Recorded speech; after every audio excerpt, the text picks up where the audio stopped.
Aunque las mujeres carecemos de inteligencia para saber, de coraje para hacer y de lengua para hablar, yo he descubierto que tengo ojos para ver.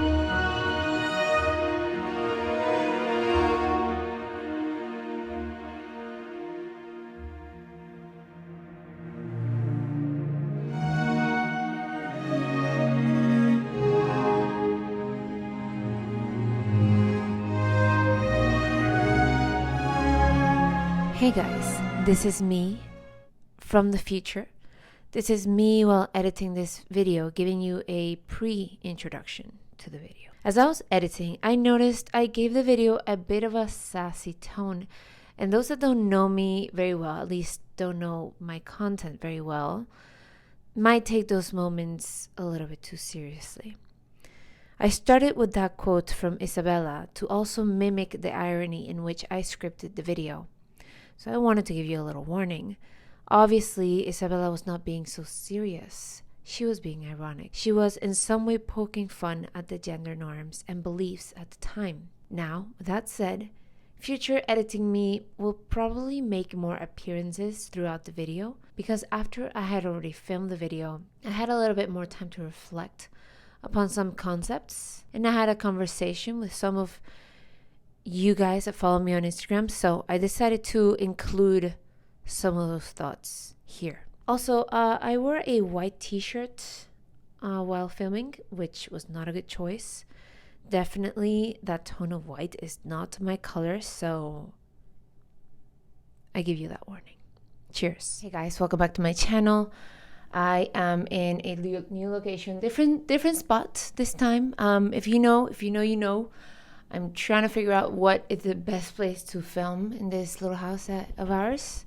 And yeah, so far it's been a challenge. If you only knew where my phone is currently placed, like the amount of equilibrium, of balance that needs to go undisturbed for this video to go on further. My cat is over here.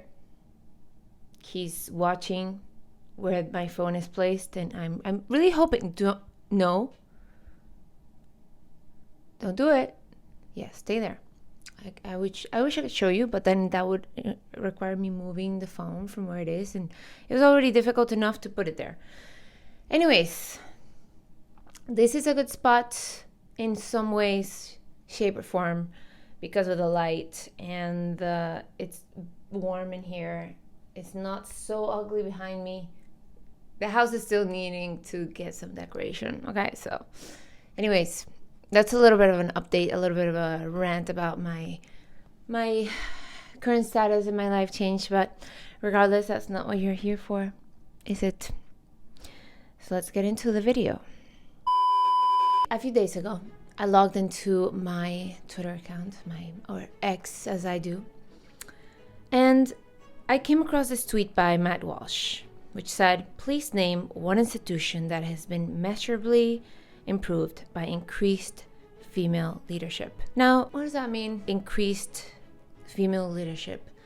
The wording is interesting, of course. He said increased female leadership. When someone pointed out multiple leaders, which have been women, which have been great for their institution, he said, no, I'm not talking about women that are great leaders. I'm talking about increased female leadership. Not female leadership. I would argue that if any institution had absolutely no women in charge, and that now there's just one, that counts as an increase in female leadership, no? I mean, maybe that's just my opinion. Regardless, and English is my second language, so yeah. The topic today, guys, as you know, if you read the video, is about female leadership, queenly reigns. I'm not entirely sure what the title is going to be, but you get the gist. You get the gist. So if you're going to leave any comments below, be civil. If you're a man, you obviously will never leave a comment that's emotional or bitter or angry because you're a man. So I suggest you stick to that. Stick to those ideas of manhood, being completely rational and logical, and not letting your emotions override your actions. And if you're a woman, please keep in mind that if you leave an emotional comment, then people will say, yes, exactly, because she's a woman. So let's just keep that in mind and be civil if we're going to make a comment. So when I saw that tweet, my thoughts were, here we go again. Let's continue to feed the animosity between the genders. Matt Walsh is a well-known commentator, so I was a bit annoyed that he was feeding the problem instead of addressing real issues.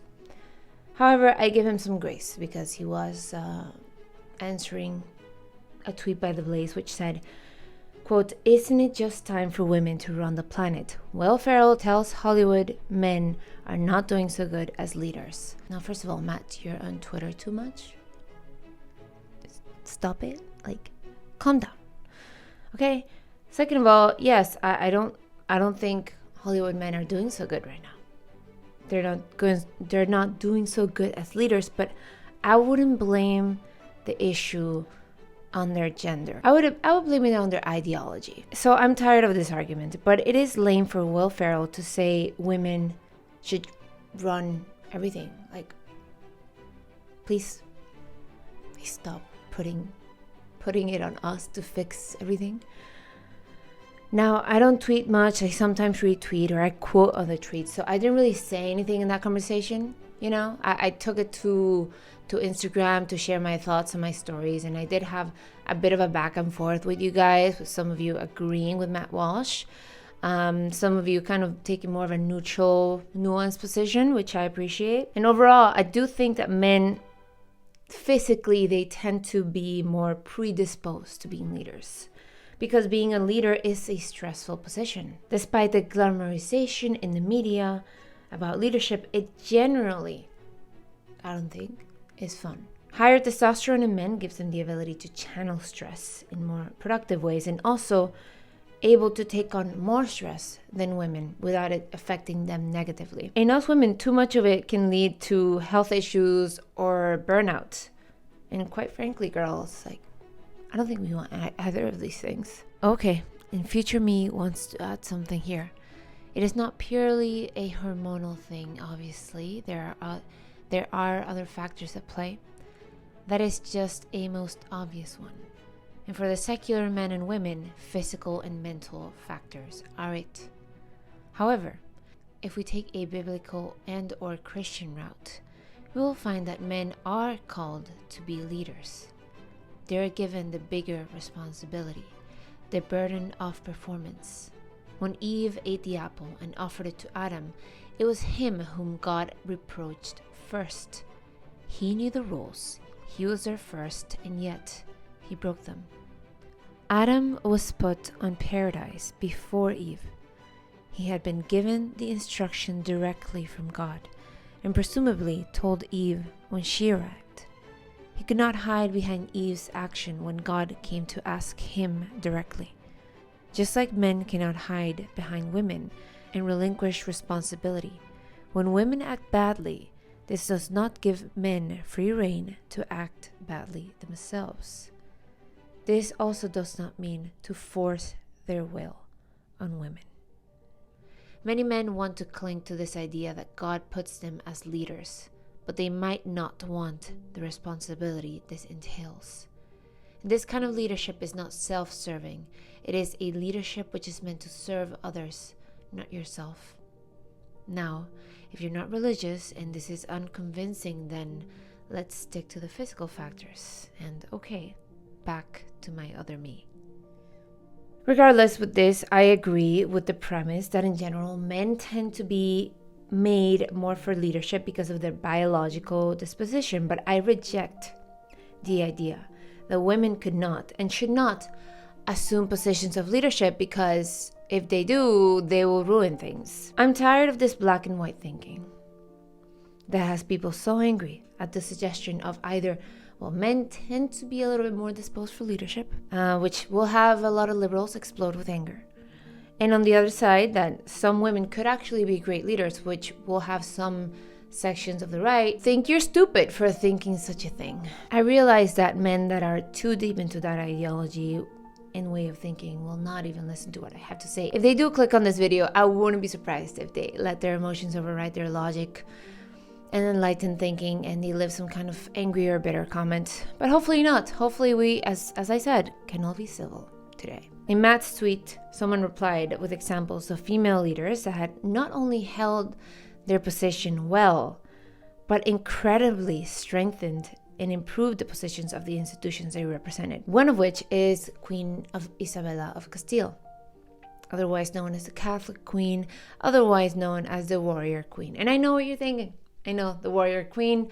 Some people think that queens are more bellicose. They tend to start more wars. I will address that a little bit later in the video. Funny thing is, I am currently reading about this queen.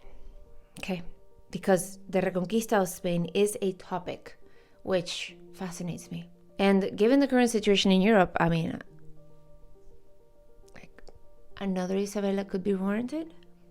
Who knows? And she's certainly a key figure of that story. If all goes well, guys, tomorrow will represent the anniversary of Spain taking back Granada and retaking the entire Iberian Peninsula. So let's hope I actually get to post on the day that I said I would post. Or is it today? Maybe it's today, actually. Maybe it's today. So let's talk a little bit about this figure of history. She grew up in a very difficult time for Spain. Civil war, famine, constant struggles of power, people in her extended family suddenly dropping dead due to poisoning and other things. And also, she was a girl. She was a girl. Her birth was not met with much celebration, barely recorded in history. Because she had brothers, she would likely never leave the country. But in the disarray of her childhood and early adolescence, she took solace and clung to the Catholic Church. And she constantly sought spiritual guidance from the spiritual leaders close to the royal family. When her father was king, he didn't do a very good job. And when her half-brother became king, he was a weak ruler that let Castile descend further into chaos. Weird, because they were men, so that's surprising. Through history, we can see countless examples of kings that did a terrible job as leaders. Some which were weak and some which were governed by greed and thirst for power and status, which ended up costing hundreds of thousands of lives, waging completely unnecessary wars. Now, were all wars in history unnecessary? No, I don't think so, but a lot certainly were. This is something where I find a lot of humanity in Isabella. During the war, she engaged her country, and she wrote many times to her husband that the deaths of the people from both sides were weighing heavily on her heart. But given the situation of Christian Europe and the advancing Muslim threat and the Muslim presence south of her territory, the Muslims that had hundreds and hundreds of Christians as slaves, I would say that her taking up the mantle to retake the Iberian Peninsula back from the Muslims was justified. Her brother Enrique never produced any male heirs, and the only possibility was his quote-unquote daughter, Juana, who many thought was not legitimately his daughter, given King Enrique's wife's reputation. So Isabella recruited allies during his brother's last years and claimed her right to the throne swiftly after his death. In her early 20s, she surrounded herself with very smart men for counsel, as a good leader should, and she often picked for merit and not because of noble birth. She even picked some which were called conversos, Christians who had converted from the Jewish faith. And this was very atypical. If you don't know the story, she brought Spain back online. Alongside her husband, the King of Aragon, they retook Spain back from the Moors and eventually went on to conquer the New World. Not to mention, there was a bit of a renaissance in Castile. She was bringing back prosperity and peace. Now, I know what you're thinking. It was her husband, the king. But no, Isabella was queen on her own right. And she started changing Castile for the better before her husband became King of Aragon, a much smaller and poorer territory to the east. In fact, she often had to appease her husband by putting his name before hers in royal decrees. But it was really her that was acting. Isabella